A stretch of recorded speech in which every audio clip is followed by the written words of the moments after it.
Mi nombre es Mónica y bueno, soy madrileña, pero vivo actualmente en Valencia. Soy católica y esto es muy importante porque me considero hija de Dios.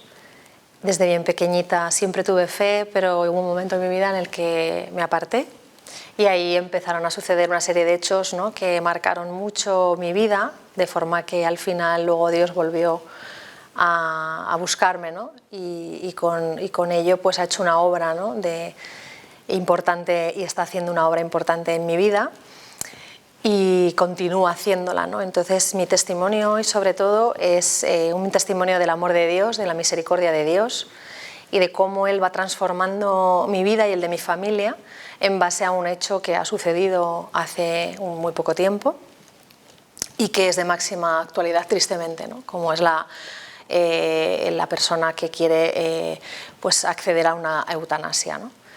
Y cómo el Señor ha actuado tan fuertemente que ha cambiado el curso de la situación, de la historia de esta persona, este familiar muy allegado, haciendo que cambie toda la familia, ¿no? Hay una esperanza que quiero transmitir, hay salida y hay que actuar. Hace 2 años, en el año 2024, concretamente en un retiro católico, un sacerdote que se me acercó a mí y hablando con él cordialmente en una comida, él me preguntó cómo era mi fe, cómo me sentía, ¿no? Y durante la conversación me dijo: hay una cosa que te falta y es la determinada determinación. Entonces yo me quedé con esa frase, ¿no?, como anidada en el corazón, no entendía, y como cualquier persona entiendo, ¿no?, que busca saber, o que tiene conocimiento de saber, pues iba detrás de él preguntándole: ¿pero por qué? ¿Qué significa esto de la determinada determinación, ¿no? Y él me decía: no lo sé, yo sentía que te lo tenía que comentar y aquello, como digo, pues anidó en el corazón, pero se quedó ahí, ¿no? Y tiempo después afloró porque yo me entero de casualidad de que un miembro de mi familia que estaba muy enfermo, en este caso una mujer muy enferma, pues había solicitado la eutanasia, ¿no? Yo con todo este tiempo ahora mirándolo desde el punto de vista retrospectivo, ¿no?, me doy cuenta de que cada momento es clave y es crucial. Primero, para entender qué sucede y cómo podemos ayudar a una persona que está en esta situación y que se puede, ¿no? Y que además es nuestro deber como hijos de Dios, como cristianos, ¿no?, actuar con determinada determinación ante un hecho que es muy dramático, ante una ley que es dramática y es terrible y que pues puede hacer y que está haciendo muchísimo daño, ¿no? Vamos a partir de la base que nadie quiere sufrir, que el sufrimiento además fuera de Dios no se entiende. Si ya no se entiende casi, a veces siendo católicos, ¿verdad?, es complicado. Cuando llega una enfermedad devastadora y es una persona que ha sido independiente, hay que ver esa historia, pues esa persona de repente empieza a perder toda esa autonomía que tenía y esa no aceptación, ¿no?, influye muchísimo en decisiones que a lo mejor la pueden encaminar hacia una muerte, ¿no?, como casi pasa. Ahora explicaré. Yo me entero y entonces aflora en mí esa determinada determinación. Y lo primero que hago es ponerme en oración. Es decir, bueno, Señor, aquí estoy. Soy muy débil, soy muy pequeña, soy muy frágil. Yo me sentía como David ante Goliat, como que estaba enfrente a un monstruo muy grande que yo no había visto en la vida. O sea, yo he visto otras situaciones, pero nunca había vivido en primera persona, ¿no?, de mano, o sea, algo tan fuerte. Y me decidí a actuar. Lo que sucedió fue que yo en la oración le pedí al Señor luz, que me pusiera luz, que me diera luz para saber qué pasos tendría que ir dando, porque no sabía muy bien por dónde arrancar. Lo primero que hice fue hablar con esta persona, evidentemente, diciéndole que su vida para mí era valiosa y que yo la iba a ayudar, ¿no? Pero la respuesta era un no, era agresiva, era una persona que estaba con un aliento vital como un cansancio, una persona mayor que como digo, había sido muy autónoma, independiente, y de pronto pues queda en una silla de ruedas, con un cáncer incurable, con una situación que ha sufrido muchísimo, ha padecido mucho, tanto físicamente como también psicológicamente, pero aún así también es una persona que estuvo, digamos, queriendo avanzar. De alguna manera, pues sí que pedía ayuda de fisioterapia, es decir, que ella misma sí que quería trabajar, ¿no? Pero por algún motivo el pensamiento de la muerte empieza a coger fuerza en ella. Y acaba de materializarse cuando la médico de su ambulatorio le abre la puerta y le dice que cumple con los requisitos del artículo 5 de la LORE, que dice que una persona tiene que cumplir dos requisitos, que son básicamente que tengas una enfermedad incurable,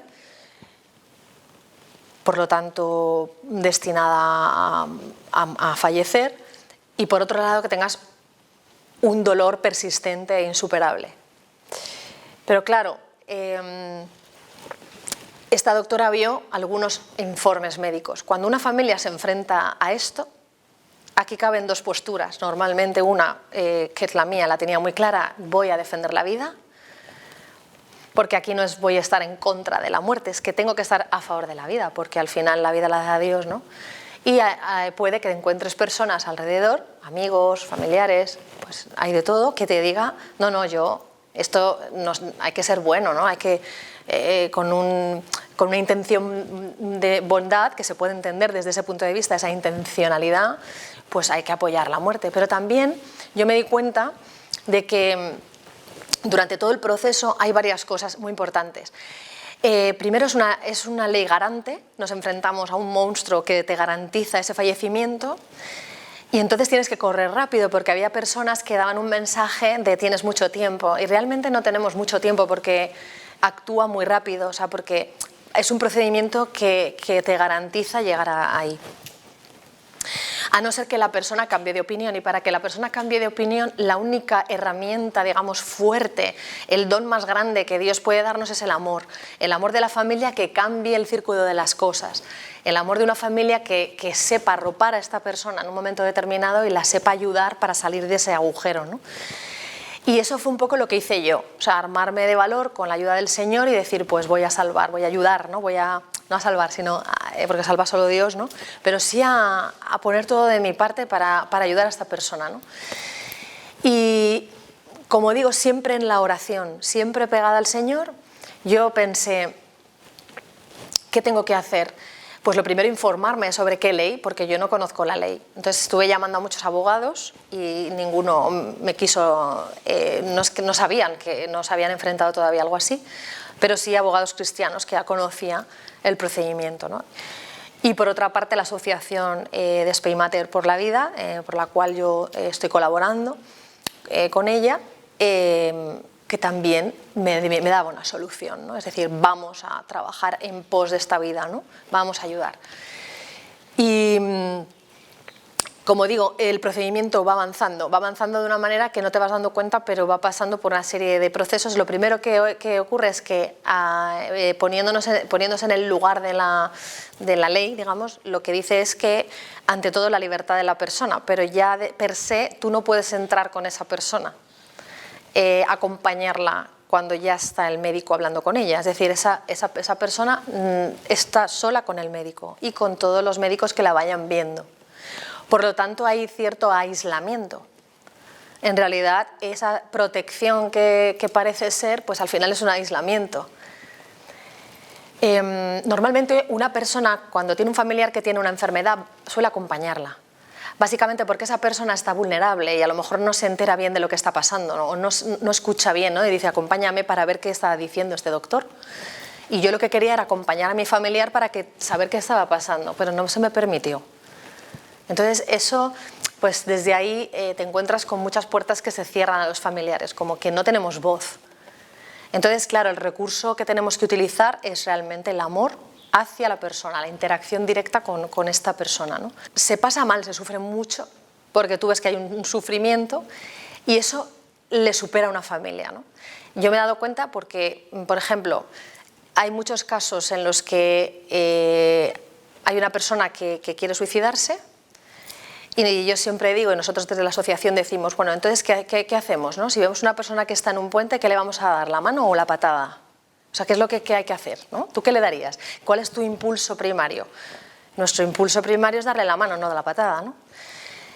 Y hay una brigada especial en la Policía Nacional que negocia cuando se encuentra con una persona que quiere tirar de un puente, y negocia con esa persona, le ayuda, ¿no? Va, corre, y están preparados psicológicamente, emocionalmente y físicamente. Sin embargo, las familias no estamos preparados psicológicamente, emocionalmente y físicamente para saber qué hacer en un momento dado. El recurso, como repito, más grande es el amor, que todo lo puede y que el amor sana. Y eso es lo que en mi familia ocurrió. Una vez que recuerdo esa frase, ¿no?, grabada en el corazón, determinada determinación, evidentemente me puse en la acción, pero muy determinada, muy firme. Es decir, solamente tenía oídos, corazón y ojos, o sea, quiero decir, toda mi fuerza puesta anclada en Dios, o sea, es decir, en mi oración, y en cooperar, en sacar adelante a esta persona, a este familiar. Entonces, claro, me pongo en funcionamiento hablando con los abogados que antes he comentado, incluso algún juez. Básicamente me dijeron que no sabían mucho de esta ley todavía, y por un contacto me llega el teléfono del abogado de José María, de Abogados Cristianos, y él sí que me explica cómo funciona el procedimiento y qué hay que hacer para pararlo, porque tenemos muy poco tiempo. Y menos mal, porque alrededor de mío había muchas voces diferentes. Entonces las voces te dicen, bueno, vale, tienes muchísimo tiempo, no te preocupes, es un proceso muy largo, por ejemplo. O bueno, es su decisión, o sé buena, muestra bondad hacia esta persona, respétala. Y yo pensaba, sí, pero si yo tengo una persona que veo que se va a tirar por un puente, como antes he dicho, yo primero la ayudo y luego, o sea, ya la respeto, porque yo no puedo entrar en esa decisión, porque no puedo estar a favor, tengo que hacérselo ver.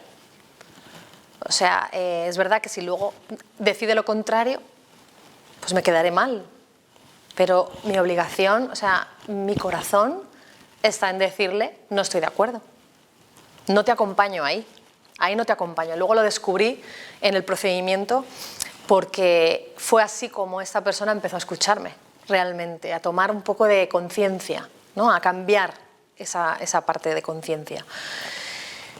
Cuando hablo con el abogado me explica que hay una manera de parar el procedimiento, y ese procedimiento tiene que ver con recuperar todos los informes médicos del familiar para saber en qué punto nos encontramos, si ha habido algún procedimiento que no cumpla el requisito que marca la ley, porque la ley dice unas cosas, pero luego hay que ver los matices, ¿no? Es decir, un dolor insufrible, insuperable, bueno, también existen los paliativos, como después se mostró, y después hay otros procedimientos por los cuales tú puedes ayudar a una persona a no sufrir.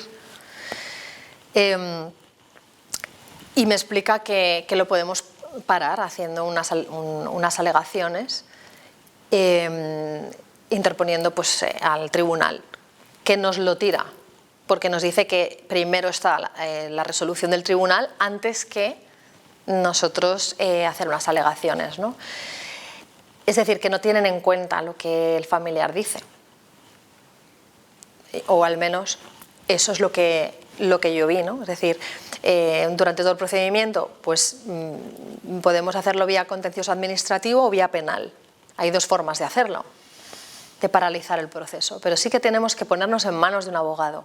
Eso también es importante, la parte legal. ¿Por qué? Porque es una ley muy fuerte.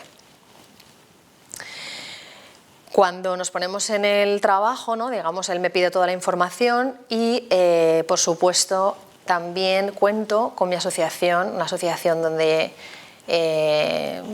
yo también estoy trabajando dentro, ¿no?, cooperando, que es Spaymatter por la Vida. Y en esta asociación, pues bueno, llamo a su presidenta, así como miembros de Spaymatter, sobre todo del Proyecto Ángel, que son rescatadores, es decir, su función es ayudar a las mujeres, ¿no?, en casos de riesgo de aborto a no abortar. Y en el caso de eutanasia lo mismo, es decir, pues a ayudarle desde el amor a cambiar ese lenguaje que esa persona se está diciendo, ¿no?, de muerte. A transmitirle esperanza, a decirle que no estás solo, que te acompaño, que tu vida es importante, que tú eres necesario, que eres querido, que eres amado, que no estás solo, ¿no?, como digo. Y ese lenguaje pues es muy importante, pero antes de llegar ahí tenía que recabar toda la información médica, que eso lleva un esfuerzo. Y ahí es donde yo me di cuenta de que había muchos gaps en todos esos informes. Por ejemplo, no había estado esa persona tratada psiquiátricamente durante 2 años, había como un vacío de seguimiento por parte de los psiquiatras, porque tiene lo que se llama la habilidad emocional, dado que tuvo un ictus y entonces le afectó esa parte del cerebro, ¿no? Y esto pues no fue tratado, no hubo un seguimiento claro sobre esta parte de su enfermedad. Y así con todo, es decir, había como muchas lagunas, cosa que en el ambulatorio lo dieron por válido. Entonces a mí eso me extrañó profundamente, ¿no? En este caso pues sí que me puse en contacto con un médico de paliativos, que fue la persona que hizo un informe general y que después trasladó al abogado para poder defender en su caso a este familiar ante un tribunal si llegara a ese caso, ¿no?, si hubiéramos podido llegar. Y durante todo el procedimiento, bueno, hay mucho sufrimiento alrededor. La persona está secuestrada por una emoción de muerte, de miedo, no atiende a razones y por eso necesitamos pues de ayuda de personas externas a la familia que en un momento dado sepan cómo hablarle. A lo mejor alguna ayuda psicológica, el acompañamiento, como digo, de Ángel, que ya interviene en la fase previa, digamos, a que el comité dijera ok, le damos el ok a la muerte, al fallecimiento, ¿no?, que esto ya me entero un mes, 2 más tarde, prácticamente, porque nosotros estuvimos mandando muchas alegaciones para parar el procedimiento, por lo tanto lo extendimos un poquito, ¿no?, pero normalmente tarda un mes, 30 días y te puedes quedar sin un familiar, sin un padre, sin una madre, sin un hijo, es decir, es muy, muy rápido, es un tren que ya una vez que te montas en él, sabes que vas a ir allí. Y se sufre mucho por eso, porque vas contrarreloj y tienes que hacer un despliegue de tener una mente muy fría y rodearte de muchas personas muy buenas, también con las ideas muy claras sobre cómo actuar. Cuando esta persona me comunica que ya tiene fecha, o sea, que ya le han dado el ok, que va a poner fecha, entonces es verdad que yo me vine un poco abajo porque mi fe se tambaleó de alguna manera. Yo decía, pero Señor, ¿cómo es posible que esto esté pasando con todo lo que esté haciendo, ¿no? Sin embargo, pues bueno, hay que perseverar en la fe, incluso en los momentos de oscuridad, ¿no? El Señor siempre está, aunque tú no lo ves, pero Él está y está trabajando, ¿no? Entonces hay que tener esa confianza ciega en el que sabes que Dios pues está actuando en tu vida, como ha hecho en otros momentos de mi vida, en mi historia, ¿no? Entonces recurrí a esa historia donde el Señor había profundizado y me había sacado adelante de muchos momentos muy difíciles. Y entonces no lo dudé, dije pues para adelante, ¿no? Voy a seguir ayudando. Y ahí fue cuando bueno, pues aparece, digamos ya, la figura del ángel, ¿no?, del proyecto Ángel, en donde pues le conozco y entra conmigo a conocer a esta persona, a mi familia, y empiezo a hablar con ella. Ella lo acepta y el lenguaje que yo veo es que, bueno, pues que él ve que yo soy demasiado condescendiente con ella, es decir, no soy muy firme, digamos, ¿no? O sea, es como, bueno, no te preocupes, todo está bien. Y me dio un muy buen consejo, me dijo, mira, cuando alguien está actuando mal, hay que decírselo. Es que tienes que hacérselo ver, porque si no estás alimentando el monstruo. O sea, si tú sigues por ahí diciéndole no pasa nada, estás alimentando esa idea. Pero si tú lo frenas como un niño, dices, no, es que esto no es correcto, no es bueno para ti, le haces reflexionar, ¿no? Entonces esa persona empezó a reflexionar y lo acogió muy bien toda digamos, estos mensajes que le estaba dando, ¿no? Y poco a poco yo fui viendo como un cambio, aunque perseveraba en la muerte. Y además, pues bueno, pues como digo, ¿no?, en la familia pues cada uno pensaba de una manera, en muchos momentos me sentía sola, pero yo continuaba con la determinación de ayudar y de sacar a esta persona adelante, ¿no? Y de recordarle lo valiosa que es para mí. Sin prisa, sin pausa, pero como digo, siempre firme en la fe. Nos iban tirando todas las alegaciones, me río porque es que de verdad que es como ir contra un muro. O sea, esto no es fácil. No es fácil porque la ley es muy determinante, la ley la tienen muy claro, está como muy bien configurada, ¿no?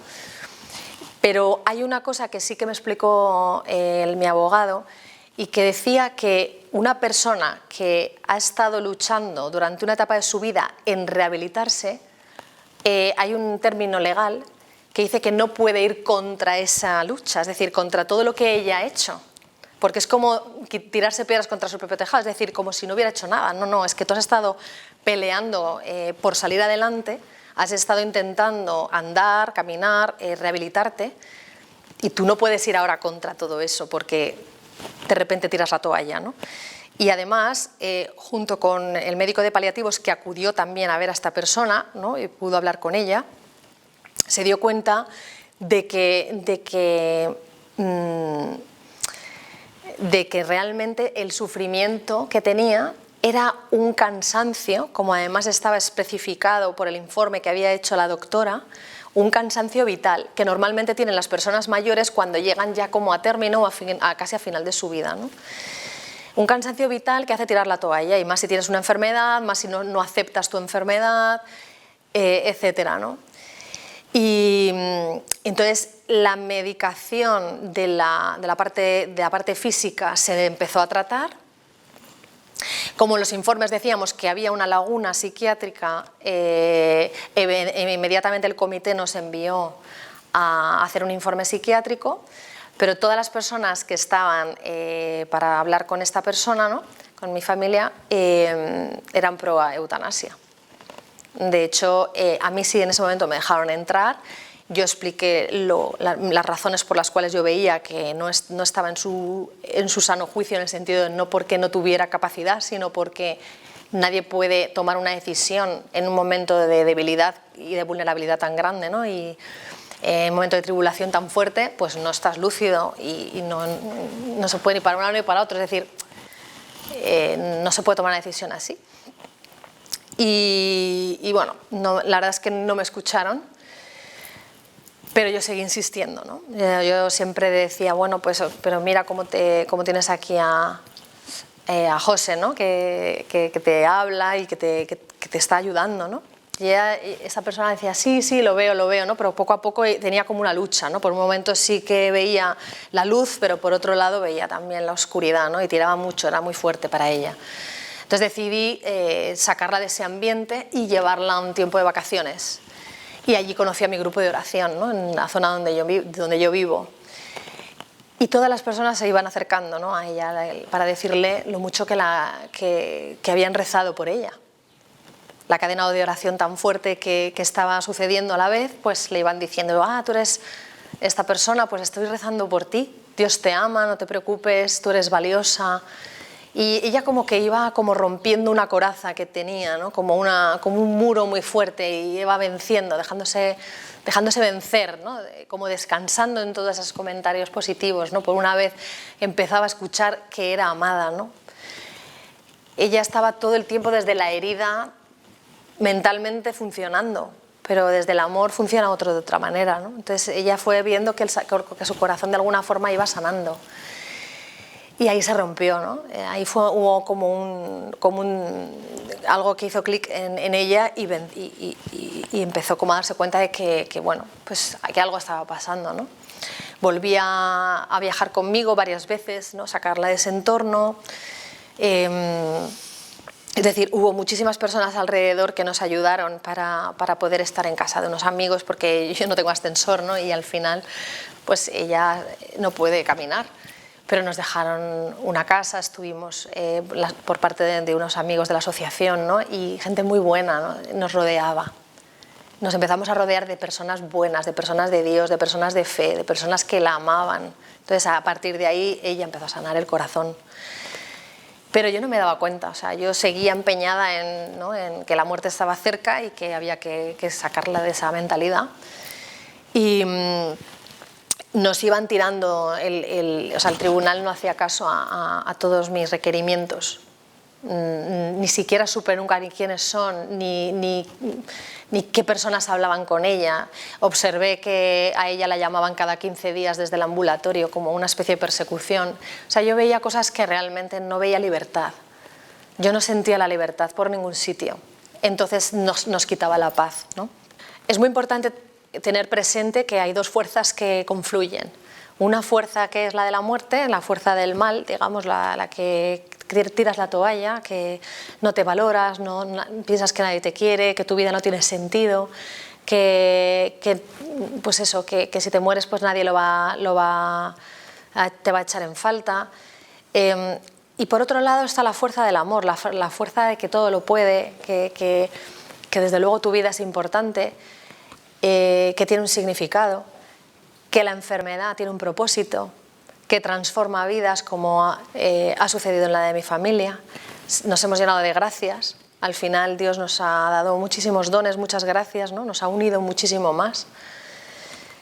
Porque, como digo, el hecho de cuidar a alguien enfermo ya no te supone un trabajo, ¿no? A lo mejor para alguien puede suponerle un trabajo, pero cuando lo haces desde la mirada, desde la fe, desde el amor, te edifica, te ayuda a crecer, te hace sentir útil. O sea, el propósito de una persona enferma en una familia pues tiene un significado que a lo mejor no lo podemos comprender, pero que tiene una misión muy importante para uno mismo y para la familia y para todas las personas que están alrededor. Y cuando uno se da cuenta de eso, tu cabeza hace clic y te das cuenta de que no pasa nada. O sea, que al final todos, pues por un lado u otro, pues nos vamos a ir muriendo, vamos a tener enfermedades, vamos a sufrir o ya sufrimos. Es decir, que forma parte de la vida, ¿no? Que no podemos erradicarlo, que no todo es siempre bonito o agradable, que en la vida pasan cosas y hay que tomar las riendas. No podemos rendirnos porque eso nos moleste o porque yo no sepa cómo tratar a un enfermo. Entonces, un enfermo en mi familia pues ha sido clave para que el amor se haya multiplicado. O sea, al final, una persona que está completamente sujeta a la mentalidad de la muerte, me quiero morir, y encima el sistema le ayuda a eso, no le da soluciones, la familia es lo único que tiene y la familia puede estar superada por eso. Entonces, lo que yo quiero trasladar es que si yo he podido, o sea, es decir, yo con la ayuda de Dios, obviamente, y con el entorno adecuado, ¿por qué no vas a poder tú? ¿Por qué no vas a poder ayudar a ese familiar?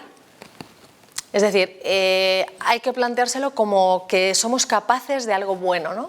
Que no hay que tener miedo.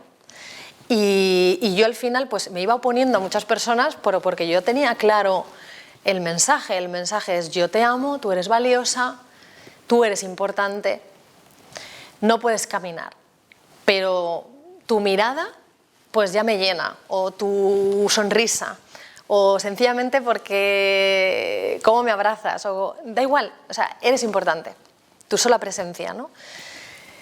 Y eso ella lo fue entendiendo, el lenguaje desde la asociación, el lenguaje del abogado, el lenguaje del médico de paliativos, todos a una. Es que hay mucho esfuerzo, hay muchas personas que se involucran en sacar a esta persona adelante.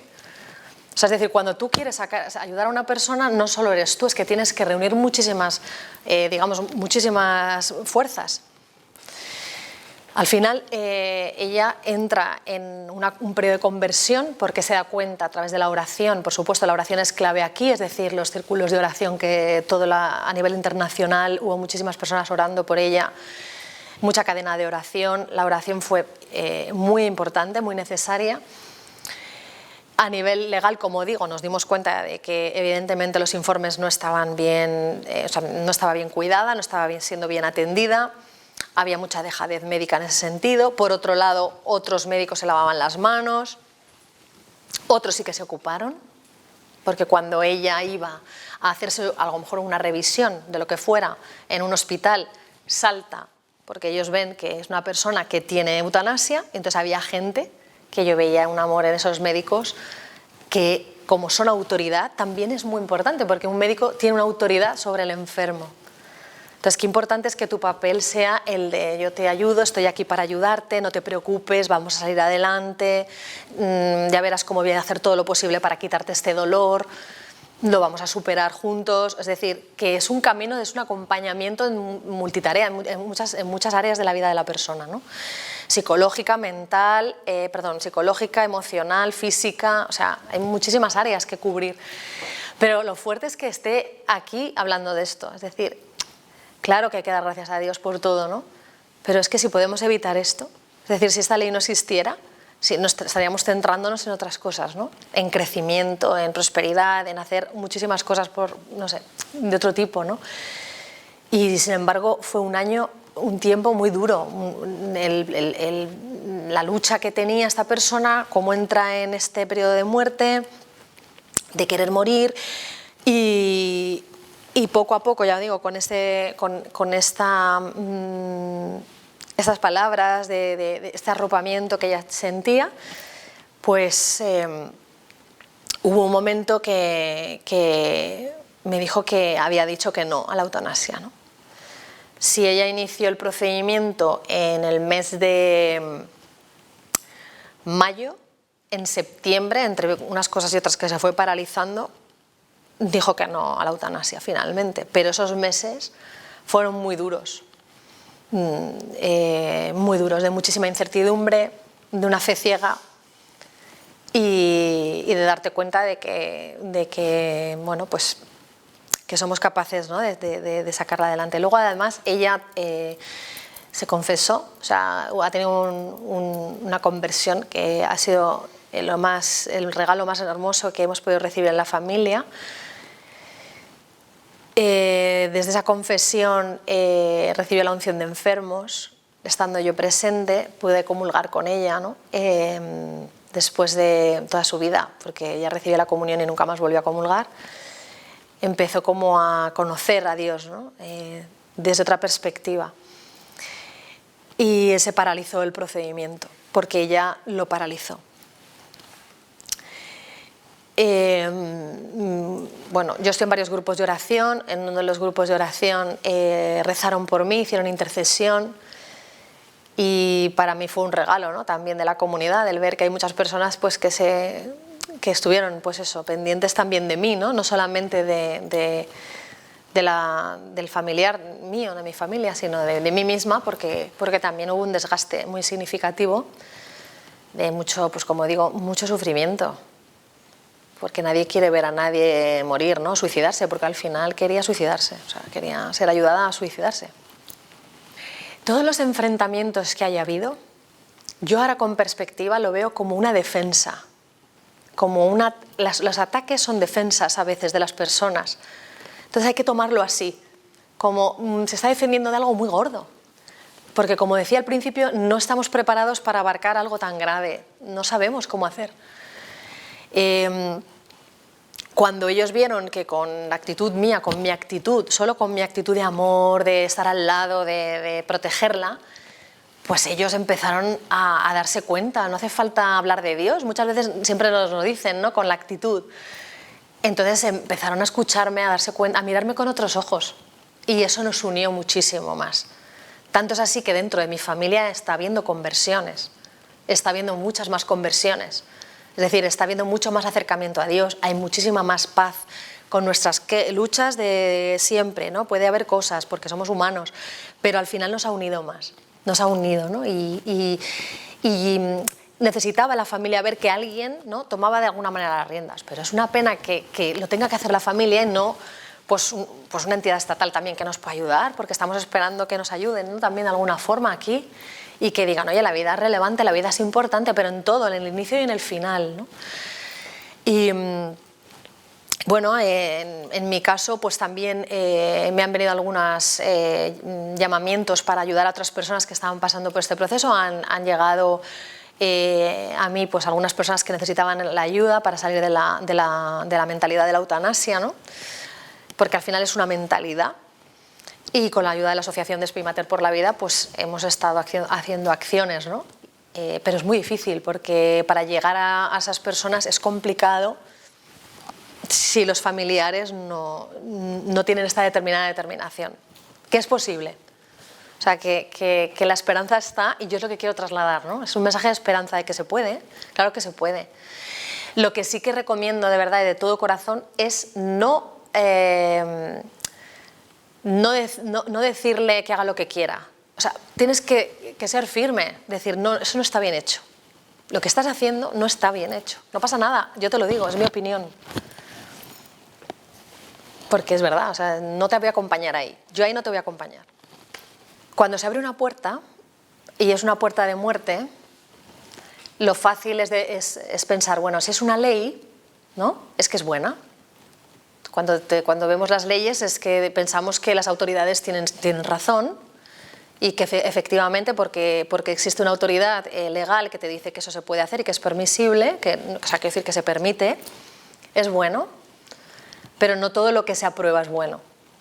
Porque hay unos límites hasta éticos, ya no te hablo ni siquiera de fe. ¿Dónde está la ética? O sea, la humanidad. Ya apelando a la humanidad, aunque no tengamos fe, ¿vale? Yo porque tengo fe, pero a lo mejor tú no tienes fe. Bueno, pues, ¿dónde está tu amor? Verdaderamente, el amor. En dejar que esa persona tome la decisión, porque a lo mejor es lo único que le queda para dominar, porque en el caso de mi familia, ¿no? De mi familiar, lo único que ella podía era empoderarse para decir, yo tengo decisión sobre mi muerte. Pero como una rabieta, como una salida de orgullo, de decir, pues es lo único que tengo, es la única potestad que me queda, pues yo me mato. ¿No? Es la soberbia humana a donde nos lleva, ¿no? Pero porque la ley diga que eso se puede hacer, no significa que sea buena. O sea, tenemos que pensar por nosotros mismos y pensar más allá. Y la libertad no es decirle al otro, yo te respeto. Eso no es libertad. Porque yo te respeto a ti como humano, pero no respeto a tu pecado. Tu pecado no lo respeto. En lo que tú hagas mal, yo no lo respeto. Yo te respeto a ti como persona. Pero si tú estás cometiendo un error grave, un pecado en este caso, algo que te va a llevar a lo peor, yo no lo puedo respetar. Eso no lo voy a respetar. O sea, yo separo a la persona de la acción, ¿no? Deberíamos de hacer eso. La persona ya en su integridad, o sea, en su nada más nacer ya es digno de ser amado, ya tiene capacidad de dar fruto, su vida es que es muy importante, siempre digo esto, ¿no? Y eso es lo que yo preguntaría a las personas, ¿no? O sea, ¿tú qué estás aportando? ¿Es crecimiento, es amor o es muerte, ¿no? ¿Qué es lo que quieres dejarle al mundo?